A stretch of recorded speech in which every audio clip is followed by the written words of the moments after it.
and learn to obey a discipline imposed from without, but who then imposes on himself or herself much more. In other words, a leader, you need to impose a discipline on yourself that you picked up from without. Right? You understand? So if we teach you something and it's a discipline of you, you must even apply it more rigorously on yourself. And I'll give you some examples and go. It's like conscious of improving your mind, conscious of listening to things. Those kind of things must be a discipline. See, getting up in the morning, right, is a discipline. Exercising must be a discipline. Looking after your body should be a discipline. You see? You mustn't have to think about it. It's a discipline is saying you don't think about it, it's there, right? Number one. Number two, leaders, men or women of faith. In other words, they believe, and they also believe in their own abilities.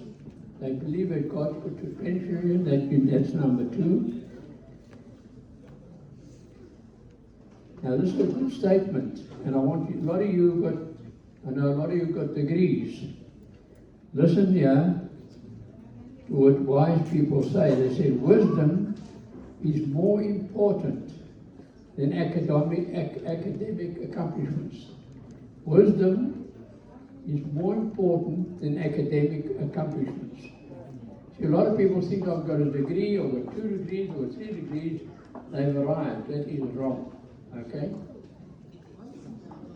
That is not wisdom. I'll give you a good example of wisdom. I don't know about your country, but back in South Africa, you see they had this stupid COVID thing come in and all that, okay?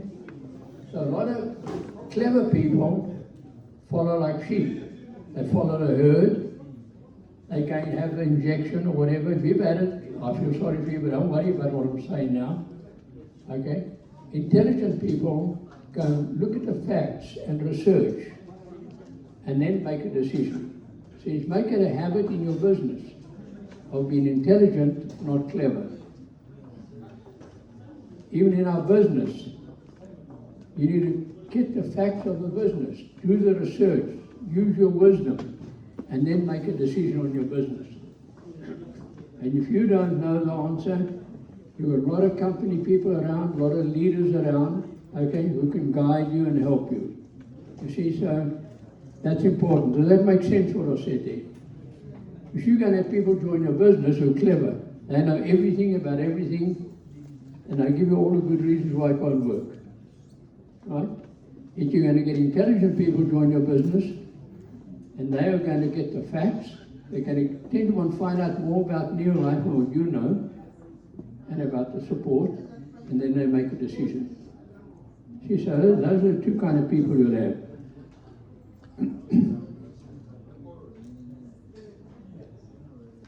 Now, when you've got all the facts, that's number 4. A true leader will be swift and clear in making a decision. See, a true leader, once you've got the facts, you'll make a decision. You're not going to doubt, you're just going to go for it, okay? It's clear to you. And that's a mark of a true leader. Not just making a decision, getting all the facts first, then deciding you're going to go for it. Number 5.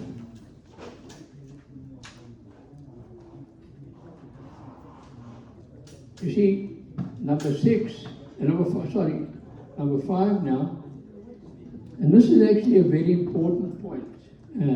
We all have to go through it and learn it. But courage is resistance to and mastery of fear, not the absence of fear. You see, not every decision that you'll make, you will fear. You see, when you make a decision, you must stick to it and carry it out. As long as you've got the facts, you've used intelligence to get all the facts, now you make a decision. And then you go for it. See, the worst thing in our business, or in any business, is somebody who chops and changes. Today they're this way and tomorrow they're this way, okay? And you'll never build a stable business like that if you don't do this. Now that's why you watch people in our business. I go around the world and I see it. They move up like crazy. Especially some parts of Africa, it become diamonds and double diamonds and triple diamonds. And when you look again, they're missing. I want to give you a good tip about life. As you move up the program, as you move up, be very nice to the people you meet on your way up. Because you're going to meet some of those same people on your way down if you don't have the right attitude. Okay? So be very nice to everyone you meet as you climb in. Don't be arrogant. Don't have an ego. You're not a politician. You haven't arrived. Humble yourself. I wish all of you would just get on the ground and humble yourselves.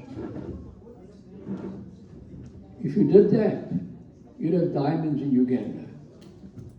Not big egos, not lecturing people, humbling yourself and being an example. That's the number 6 point is humility is the ability to transfer glory. In other words, humility, I do not run to shine anywhere. I don't like that. All the recognition you should be getting is that you're taking steps, you're building a solid business, people are respecting your integrity, your honesty, how you handle your business, how you handle other teams and other people. That's humility. You understand? And that's important.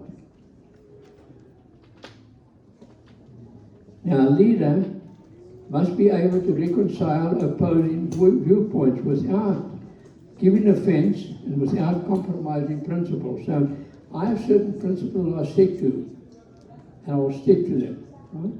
Irrespective. And I'm honest about it, right? You see, in our business, look, a company do a great job. They do a lot of good things. They do leadership, but their leadership will be a little bit different to this. This is leadership of somebody who's been through the mill. You understand? Somebody who knows what it's like not to have money. Somebody who's operated a business without money. We've been through there. We've been through the disappointments, the lack of integrity. That builds character. You understand? So that's important. Number 8. And this is an important one. In order to lead, it's essential that we are led by the Spirit of God. And I'm blessed that's how I'm led.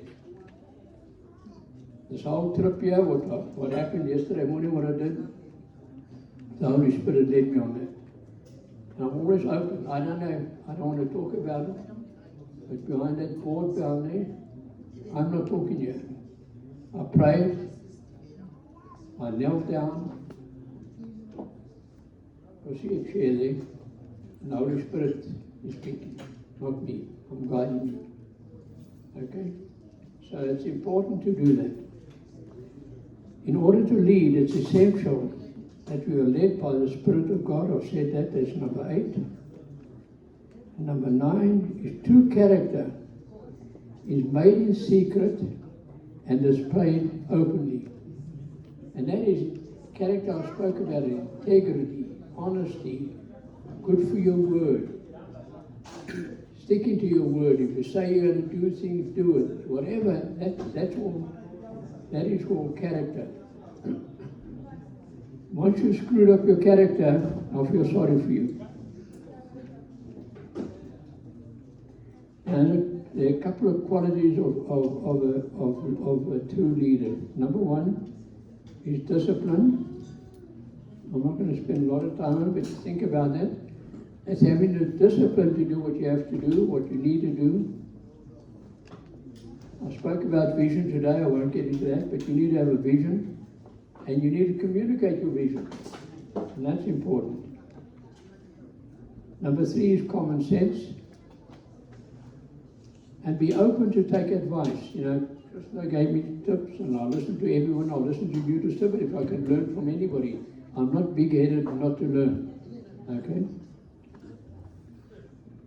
A leader, number 4, is be decisive. In other words, we've spoken about it already. When you make a decision, you work it until it's right, even if it doesn't look right. You just go for it. Many decisions that we made might have scared us or whatever. We just went through it and made it right. You see, there was a time in 1987, 88, when the company criticized us immensely those days.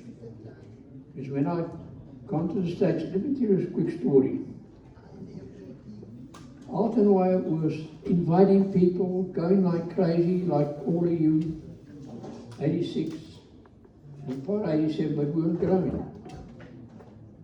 We were just not growing. We were obviously doing something that wasn't right. And then I made contact with people that I knew in America. This guy had been out, he's a farrier for horses, he'd been with my daughter and them. And I phoned his wife in Louisville, Kentucky. And I said, Cindy, look in your yellow pages and find me this company. Anyone in Louisville who's in that business. She gave me a name. I phoned the person. I said, do you believe you're in that company? She said, no. I said, yes. I said, are you really active? They said, no. I said, do you know anyone in Louisville who really is active? They said, yes. And they gave me a couple's name. I phoned them. And that started the whole thing rolling. And eventually I ended up at a weekend function. Now, I never had money. At 87, I took a credit card. Those days, thank God, they weren't computerized. Okay? So I bought a ticket from Port Elizabeth to London. From London, Raleigh, North Carolina. From there again, I bought a ticket back to London, back to South Africa. I was in trouble with my credit card when I got back here. Okay? But let me tell you something. I got there, they met me at the airport, and we're off to Winston-Salem where the function's going to be. And we get out there, we walk into a Regency Hyatt hotel, smart hotel. So I said, Lord, I haven't got money for this. And I wanted to make sure I can go to the reception. No, don't worry about that, come. And they took me up to a room, and the room was full of bags. And they said, just put your bags down, come, we're going to the function. And we got back there at about 1 o'clock in the morning. That's a Friday night. And these Yanks can talk. There are 8 others in the room. I'm the 9th person in the room. Just now, they got 2 double beds, 2 mattresses on the floor, 2 guys on springs, 2 on mattresses, 2 on springs, 2 on mattresses. And I don't sleep with guys. I slept on the floor with the bedspread. And I was tired because I'd flown all the way from South Africa. And the next morning I overslept. Okay, it was not like me. But when I got to the bathroom, the towels were like wet face cloths. Okay. They didn't catch me on the Sunday morning, but anyhow. So we went through the function that night, learned a lot, and it's a Sunday morning. They had a praise and worship like a band, gentlemen. And the Holy Spirit took me forward. I don't know how, what, whatever. And I gave my life to the Lord. And I said, Lord, what I see here, I'll do in Africa. It's your business. And that's where we're at. Okay? Now I want to tell you another story. That Sunday afternoon, the function finished at 12. But that afternoon, they were having a leadership, but also a dinner. The Yanks like eating. And there's a room with big tables, like 10 chairs around them. And the people who sponsored me showed me the room. They said, if you want to learn a lot, get under one of those tables this afternoon. Okay? So I always carry a little notebook like this. I've always got a pen with me. And I got in under this table and sat right where the foot of the table is. There's nobody in the room yet. And when I started sharing their tips and talking publicly in the training, I was taking notes. And I would sit there uncomfortably all the time until everybody left the room again that afternoon. But I had a lot of good information. Came back to South Africa and I'm blessed that I was able to Africanize the ideas we got there. Accompany everyone. said we were crazy, they really were finding fault with me, but I just stood tight and said, inshallah, I didn't argue with anybody, I said, watch. And we did it. We started with a kit in South Africa, in the EU team.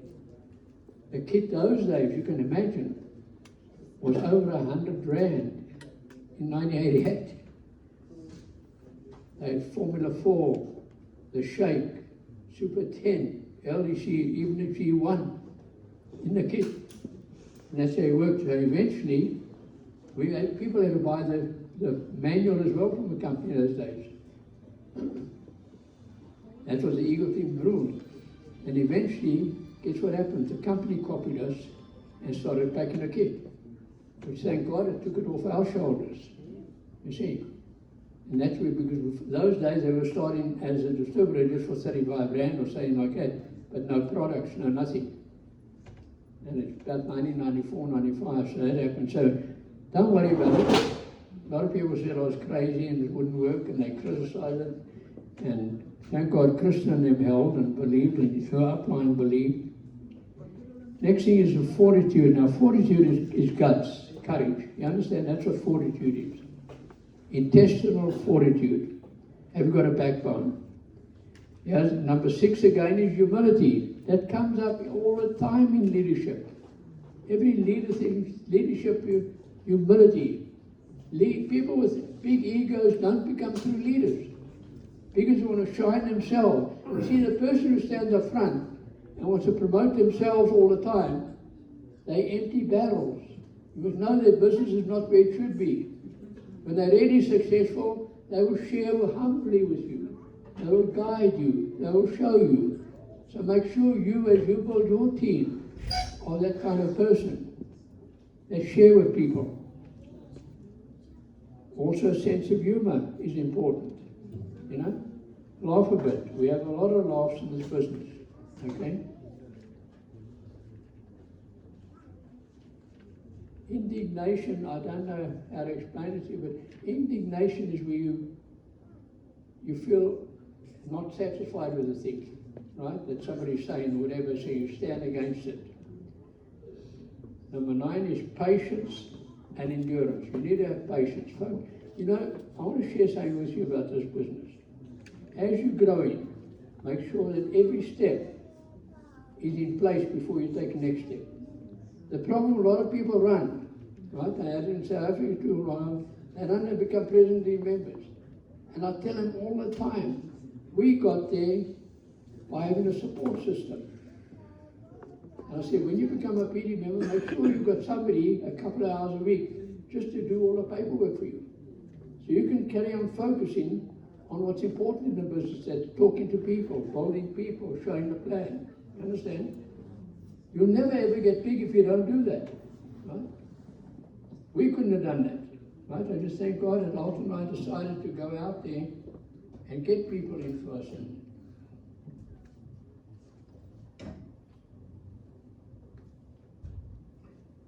I think the first person we got was Mariki, Van Bouillon.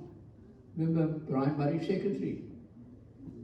Brian was the president of the company, and his secretary came and worked for us. She left Joburg and came down to us, and that was our start. Next is fellowship. Care for people. Build. Discretion is important. Evaluate everything. Right? Be discreet. People don't have to know everything about you. You understand? Not everything knows everything about me, not everyone. I'm very discreet with that. My private life is my private life. What we do, it's got nothing to do with anything. So you've got to be discreet. A lot of people like shining. You see, Africa, we'll look out for political action. You know what Charlie Tremendous Jones always said? Politics is not politics. You get it in church, you get it in business, you get all that. It's politics. They're trying to get up to things. You understand? You see, so don't let that impress you. And that's the next thing you need there is inspirational power. Power to inspire yourself, know where you're going, got your vision right, and you are moving toward it.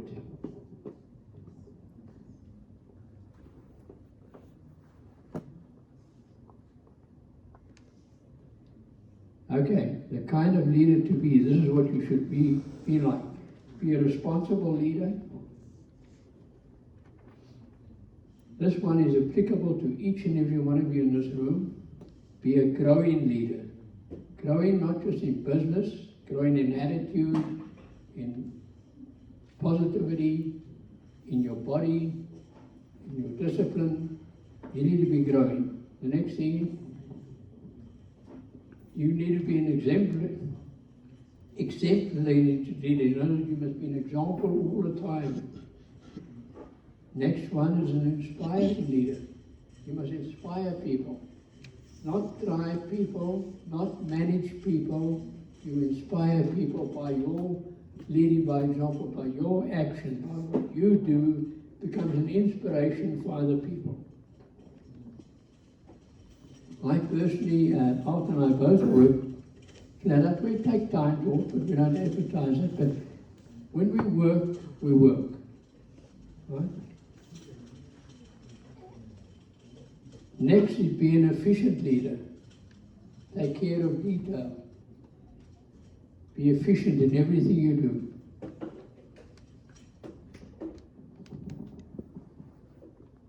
Be a caring leader.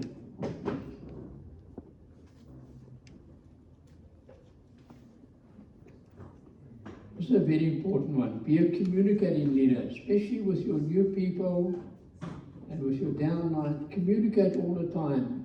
You know, people need encouragement. They might, you see, if you phone somebody, one of your downlines, and you pick up on the phone that maybe they're not as comfortable, as happy as they should be, right?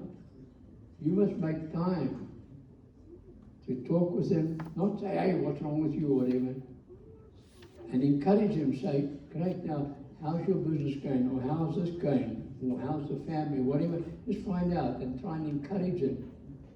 That when you put the phone down, they feel better because you called them. You understand? Don't grind them, don't accuse them, care for them, okay?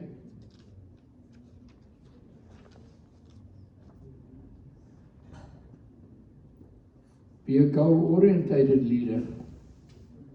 Now, goal-orientated means you are taking steps, you're conscious of steps all the time. And if all of you need to start doing that, right? Get out there and forget about that. A lot of people get recognition, they like a recognition because they talk at a company event or a company represents them on a Zoom call or something like that. No, the company should recognize you for growing, for building solid beds, for taking steps, moving up in the level. That's all the recognition. I've got people in South Africa in our team, they love being recognized, but they've remained sapphires for years. You understand? That's true, because they enjoy that recognition, right? And whenever they get to a company event, you can bet your bottom dollar, and they ask to speak, they'll speak. But they're not growing. So we've got to watch on that. I'm very strict on that. So be a goal-orientated, that you are stepping all the time. Move. Folks, your team will move. Your people will move. You give hope to people when you're moving. We've spoken already about it, but it's good to be a decisive leader. When you make up your mind to do something, do it. Right? You know, if you're going to work, I don't know how you guys work, you know, and ladies, out of town or somewhere, maybe I'm going to do a meeting for somebody a couple of hundred kilometers away, 400 or 500. And I've had people, I'll tell you a true story. Namibia, I planned to go up there, that's when I had no money, 1988. And the person up there phoned me. I said, initially I said there'd be about 30 people around. But they phoned me and said, Charlie, there's going to be one person there. I said, don't worry, I'm coming. You see, guess what? It's a big business today. Right? 150, maybe 200,000 PV today. But had I not gone when they needed it, see, I said I was going, and if you don't say, it's fine. But if you say you're going, go. The next one is be a working leader. I've spoken about it a couple of times today, but years ago when I joined the business, I was doing a meeting for and I asked one guy, a guest in the meeting, and we were talking about the company he worked for, and I said, how long have you worked for your company? And he thought about it for a little while. And he said, oh, ever since they threatened to fire me. So that's when he started working, when they threatened to fire him. You see, he might have been there a couple of years already. You see, so don't be scared of work. Be a unifying leader, don't create division. That's why this whole thing in Uganda, we should all be working together as a loving team, irrespective of who the line of sponsorship is. We should care for each other and not try and do them down. It's you see, I'll tell you a true story. These little boys had a pet tortoise. You know what a tortoise is. And this tortoise died. And these boys were all sad. Their father started to cheer them up. He said, don't worry, we're going to have a funeral for the tortoise. We're going to do this. And the mom will buy ice cream and whatever. This happened and that happened. And as they're talking, the tortoise sticks its head out. Like it's not dead. They look up at their dad. Let's kill him, Dad, let's kill him. See how excited about the funeral. You see, you look out, you don't do that to other downlines that don't belong to you, okay?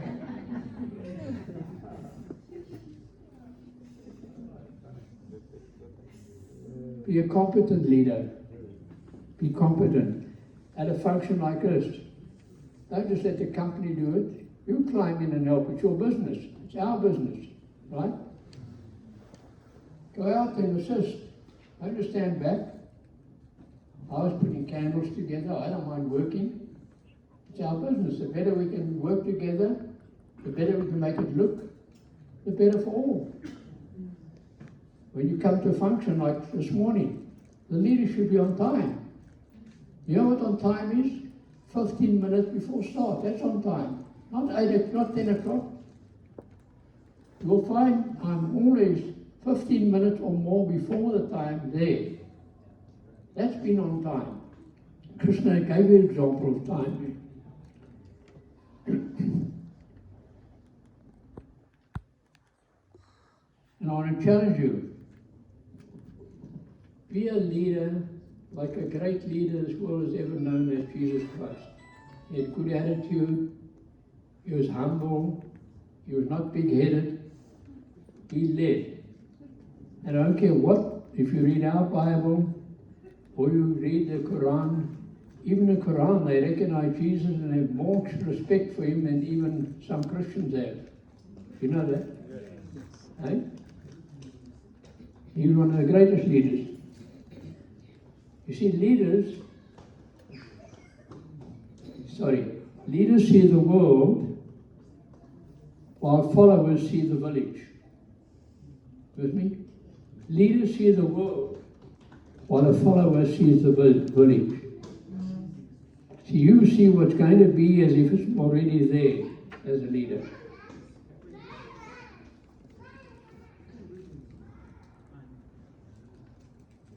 This is a very important to people in this room who have egos. A leader who knows who he is or she is does not depend on others to validate his or her sense of self-worth. A true leader does not need other people to validate their sense of true worth. With me? True leaders never forget from whence they came and live to bring others to where they are. You see, this weekend I was telling you where we came from, our background, and we never forget that. We learned from those struggles. We learned from the things that happened those days. and they've been good, and you share it with people, it gives them hope. They mustn't think you just arrived there.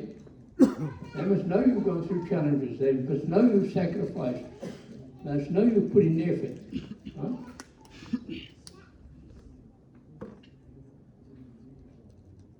True leaders are always aware that they are only a link in a long historical chain. Right? You understand? You're a link to touch lives of others, uplift lives of others. This is an important one. Number 4. A true leader does not measure their success by comparing themselves with others, but with their own purpose and vision. In other words, I want to challenge you. See, when Bolton and I were in 1987, and even I did at Krishna Hotel in South Africa, there were 2 5-diamond directors who were qualified as sapphires. I never compared myself with them. I said, Alton, all we've got to do is better our best every day. See, I can measure my best. I can't measure somebody else's. So I work on working myself better every day. You get better each and every day. That's important.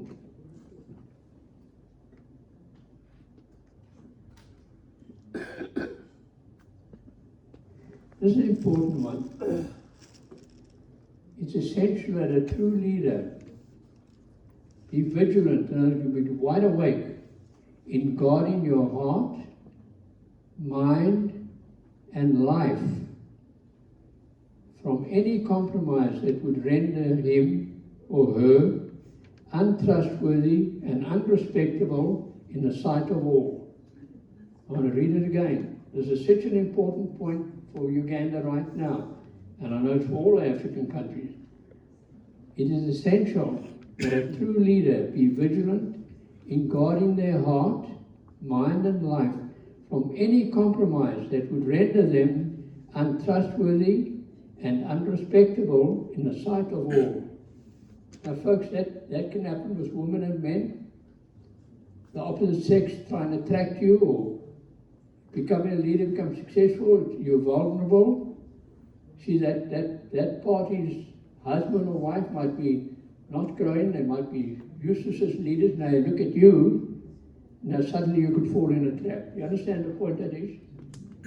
That's just on male and female, but what about finances? What about other distributors? What about working together as teams? That's all applicable in that, what we say there. A little bit different, am I right? Different what you ever heard at the leadership school. Now I want to tell you something. This is just a piece of it. It's actually a 3-day event. And I did it before the lockdown at Acres, and a lot of people grew and benefited, and we'll do another one. But you'll have to get there. It's a 3-day thing to really get it all in. But I'm just condensing it for you. Now, there's the dangers of leadership. Number 1 is popularity.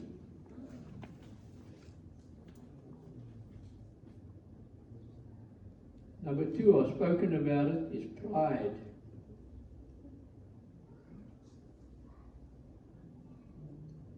Number 3 is egotism and indispensability. In other words, you're not open to talk with people or help people, and you've got a big ego. Number 4 is jealousy.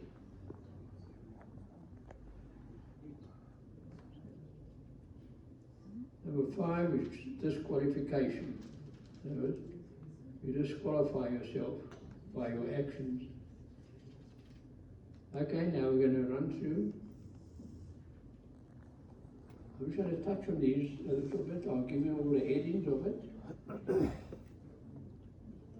Okay. Number 1, possess a deep guiding purpose. You must possess a deep guiding purpose, vision, and sense of destiny for your existence. Because you mustn't be someone who's just floating around life. So you must possess a deep guiding purpose and a vision and a sense of destiny. Number 2 is We've spoken about vision. Have you got a clear vision? You must have a personal vision and your business vision. You with me? You'll have a personal vision, you and your life and everything else, and you also have your business vision. They actually are two separate things. Number 3, we've spoken about it, but just touching base. I love to serve others. That could be a challenge for some people, but I believe it's the one strong sense of a true leader, who serve others with a passion to see their lives improved and to maximize their potential. Don't serve them just for your own interests. You serve them because you'd like them to improve and to grow and to maximize their potential. Number 4, I'm not going to get into too much detail, but you have established specific goals. What date are you going to move on? What date are you going to take a step? What date are you going to do that? That's what it means, okay? Number 5, cultivate your spiritual reserves. Look, folks, let me explain something to you quickly. There are a couple of areas in life we have to grow. Number 1 is mental. We've spoken about it. Number 2 is physical. Okay? And number 3, and one of the most important, is spiritual growth. And if you get all that in order, you'll have financial. See, a lot of people seem to think financial is success. That's not true. Money is a byproduct of success. It's not success. If you haven't grown in those 3 areas, you're not successful. Now, I'm sure you know many people in Uganda who might have money, but they're not truly successful. Their lives are screwed up, their family lives are screwed up, whatever, they do dishonest things, you understand? But that's life. And God blesses all people, you understand? One day they'll answer for it, but that's not our business. So you need to build up your spiritual reserves, and the only way you do it is spending time with God, being quiet time. Number 6 is I'm teachable. And this is a tough one in our business. Many people think they know it all, and they just don't humble themselves down and start learning from others. Number 7, we've spoken about it, I'm just reminding you on it. I'm constantly refining my skills. You're constantly refining your skills. You know, you're getting better at what you do. Approaching people, working with people, everything, you're refining your skills.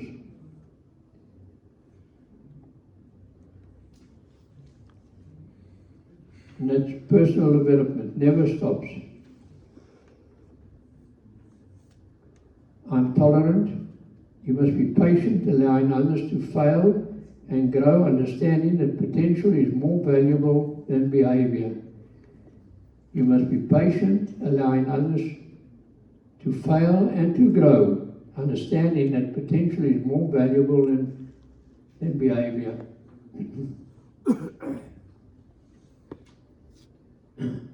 Number 9, I'm honest, you heard it today, and sincere with integrity. Understand? You stand by that.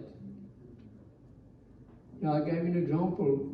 If somebody needs products, I might lend them a product, and I say, look, you order and replace mine, if they're not my distributor. Now, I often do that. I will never give them my product and let them pay me, I don't want that. See, no one must ever point a finger at Alt and I and say we supplied somebody else's distributor. See that? God knows what I'm doing. He can see my heart. We can con people, yeah, but it's going to bounce back on us. We spoke about vision. Communicate your vision all the time. I'm not going to get into that. That's important. You're an avid reader. In other words, you read. Now, there's a lot of stuff on the internet you can read. Let's read good stuff. Even if it's just 1 page a day.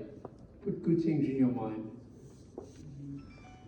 And apply it. You see, it's no good. A lot of people read, but don't apply. I'd rather take a self-help book, or be it an e-book or whatever, and read work one page, make notes, apply it. Why else you wasting your time? Okay? I've spoken about it. You maximize your time. You must be deeply sensitive to the value of time and be meticulously careful in your selection of priorities. So in other words, priorities in time should be number one, what creates income for you. Talking to people, caring for people, building them. You see, there are other things you can put off for a day or two. But you always prioritize the most important things. So you've got to work out what's the most important things to you, right? But your time is... You see, I've got a motto. You can steal money from me. I don't have a problem with that. Right? But don't steal my time. Then I get very negative. Right? I'll floor you. I can make more money. I can't make more time. Understand? And you've got to value time so strongly that you don't allow people to steal it. Crystal mentioned if somebody's 5 minutes late, they say, oh, it's just 5 minutes. No. That culture is what the European people said to Africa. It's a lie. People in Africa are not like it. I don't believe it. Even in function, we start on time all the time. We never compromise.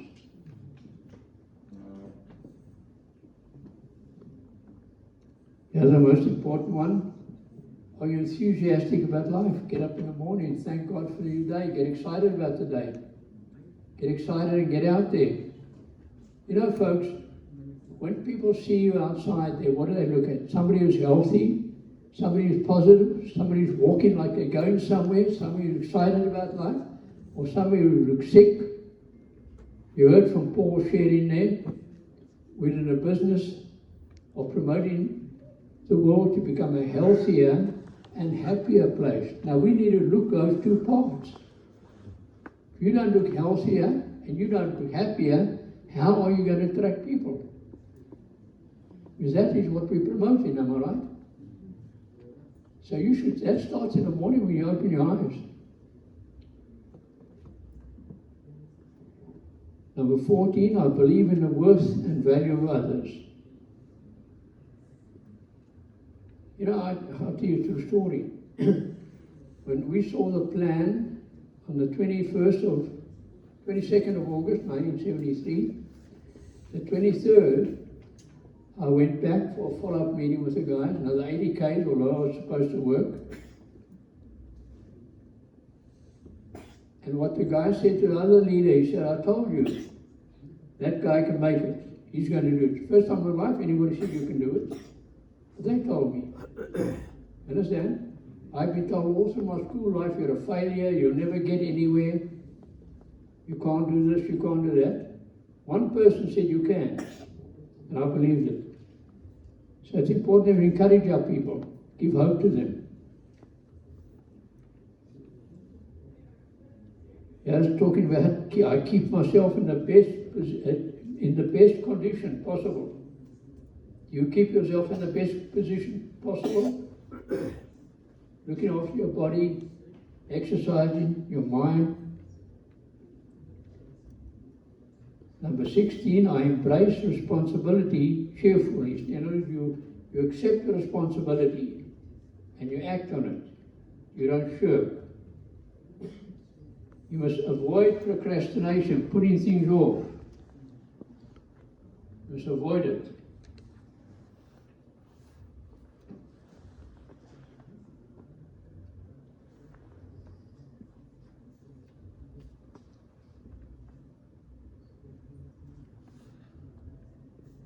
We're just about down, that's the last.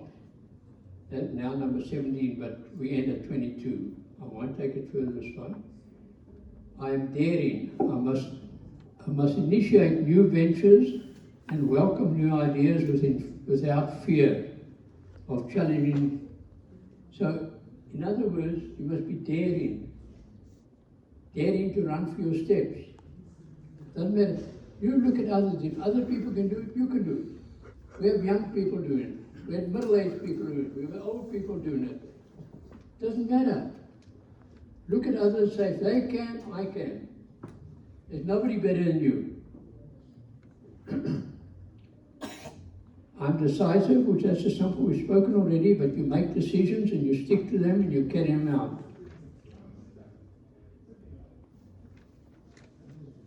And this is an important one. I'm result orientated. In other words, you drive yourself to achieve. You see, I meet a lot of people, and let's say month end on Monday, this is Friday.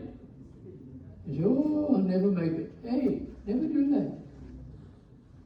I'll tell you a true story. Years ago, we were running for this ring and a pendant. The ladies got a pendant. And this was in 1974. We were just directors, the equivalent of a director. And it was Friday.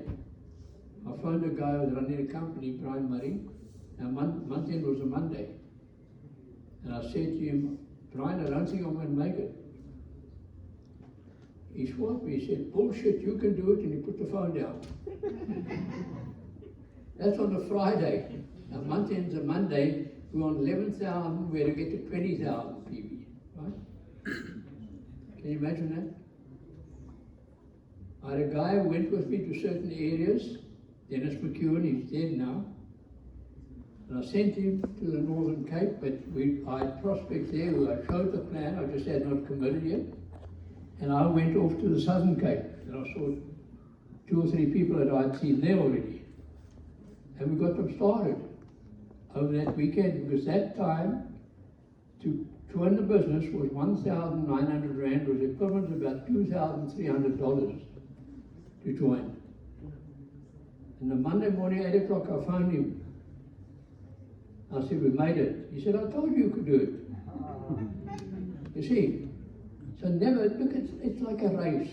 If you've got a deadline, it's like you're running a race, and somebody's 4 or 5 ahead of you. You might say, oh, I'll never make it. You don't know if they're going to get cramped. They're going to trip. Something's going to happen. You keep running right to the end. You never know. You might have slacked, and you could have won. You see that?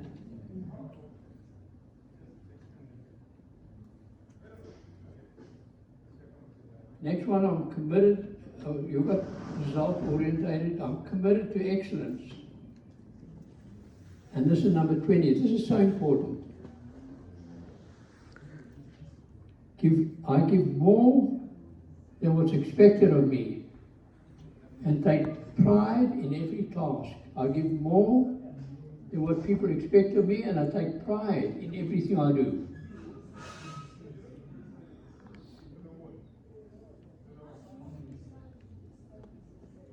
Number 21 is learn from my mistakes. What's the heading of that one? You're going to have mistakes. You're going to have failures. You cannot have a victory if you don't have a mistake or failure. You'll have a victory. Go through those challenges. Just give thanks. Give thanks in everything that happens. Right? You know nothing bad happens to you. Do you know that? Depends how you look at it. We've had a lot of things happen to us in our lives. And some real rough, tragic things. One distributor phoned me after the one, and at the time I didn't know what she said. She actually said, Charlie, don't worry, good will come out of this. Now I want you to know what the situation was. I'm still looking at it, you understand? Good hasn't come yet, but I'm conscious of it all the time. And I've mentioned this today, number 22, I measure myself against myself. I told you, don't compare yourself to other people. Measure yourself against yourself. You can improve you. You can do better. You can get fitter. You can get healthy. You can get more positive. You can get more excited.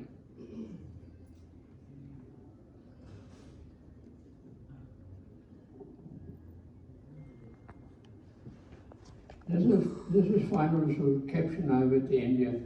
If you would be successful as a leader, discover what people want and help them achieve it.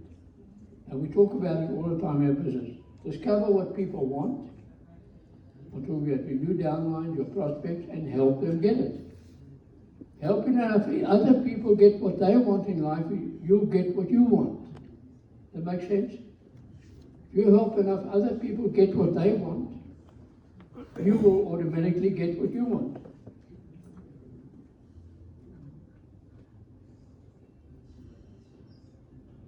And your success comes when you are helping other people achieve what is important to them.